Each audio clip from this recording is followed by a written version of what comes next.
In this video, we're going to walk through a quick demonstration of our Pandora earnings model. We're also going to take a look at where consensus estimates lie relative to management's guidance given last quarter.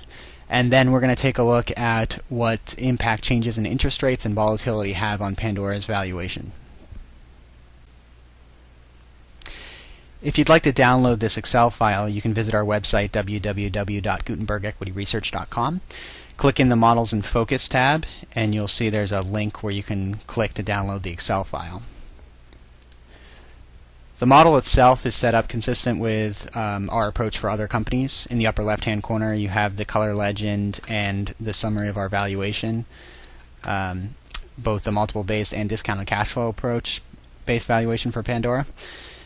It also tells you that anywhere you see a blue cell, those represent our estimates. Purple cells represent company guidance, and orange cells represent consensus estimates. The top section of the model is the income statement, which is modeled on both a GAAP and non-GAAP basis. Below that we have the segment details, and we also have a breakdown of the non-GAAP adjustments.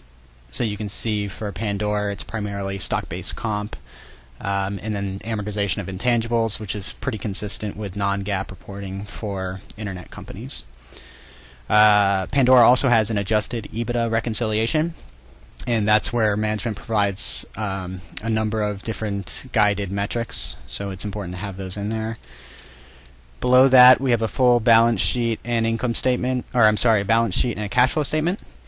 And you'll want to use that if you're modeling on a discounted cash flow approach basis. If you're not, if you're just using the market multiple, then you can collapse the balance sheet and you can collapse the cash flow statement.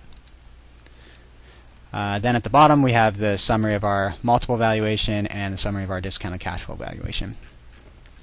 If we scroll back up to the segment details, you can see how we put together the income statement. So it's really, earnings are really driven by a couple of different metrics. We use a disaggregation between computer listener hours and mobile listener hours.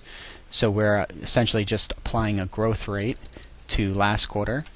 And we use the historic details, which you can see up here shaded in the dark gray. We use that as a method for introducing the seasonality, typical seasonality for Pandora listening to each quarter. Once you have the mobile listener hours, you need to apply some unit of revenue to it. So we have the revenue per 1,000 listener hours, which the company reports in its quarterly segment details. And you can set what that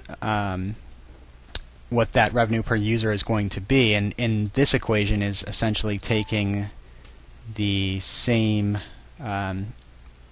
seasonality that we saw last year and applying it to the third quarter. But you can adjust that. Any of these numbers in blue you can adjust.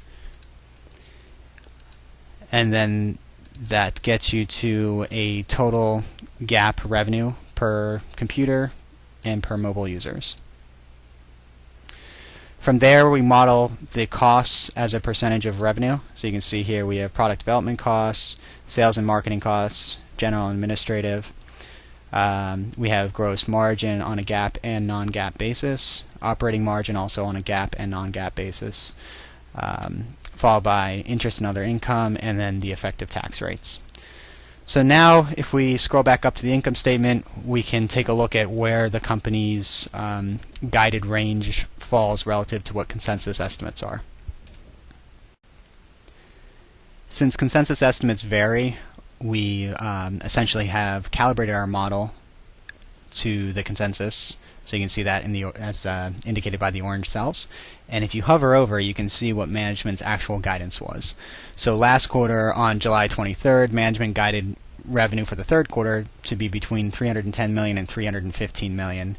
And you can see that the consensus estimate is almost dead center of that range. And you can see management also guided for the full year, and the consensus estimates are also in the midpoint of that range as well. They gave us some metrics for diluted share count, so we've plugged that into our model for the full year and for next quarter. They also gave the effective tax rate on a non-GAAP basis to be between 1% and 7%, and our model currently has it at 4%. Stock-based comp, they've guided to about $30 million. So this is one area where our model is slightly higher at 30.5 million. And then for the full year, they're guiding to 112 million. And we're slightly ahead of that at 115 million. On depreciation and amortization, management gave guidance at 6 million, which is dead center what we have in our model. And for the full year at 22 million.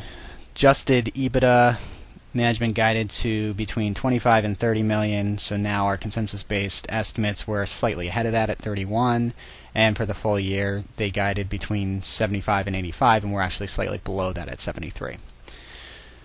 So the one good thing is, since this is calibrated to consensus estimates, you could make some changes here. So if you want to say that maybe you think computer revenue per 1,000 listeners is going to be consistent with last quarter, and the same for mobile and revenue, you can just change those numbers and see what impact that had on the valuation. So before we were at, I believe it was 1650, but we can undo both of those. Okay, so now we get back to our 1650 valuation. And if you go ahead and change these to be consistent with the June quarter, you can see that the share valuation dropped to just 1467 per share from 1650. So you can see what a big impact the revenue per 1,000 listeners have. So if they fall short of what we had in this model and they're consistent with last quarter, then shares would drop by about $2. So now that we have a good understanding of how the model works, we're going to take a look at what interest rate changes and volatility changes, what impact they have on the share valuation. To do that, we're going to scroll down to our discounted cash flow valuation approach. And you'll see these two cells in blue, one for implied volatility, which is measured by the VIX index, and one for the risk-free rate. We use the 3-month average rate for the 10-year U.S. Treasury security. So here, if we assume that the VIX increases, so this would be the VIX over a 3-month average period, let's assume that that increases by 100 basis points. And given the fact that the VIX on Friday was over 28%, that is a likely scenario for next quarter.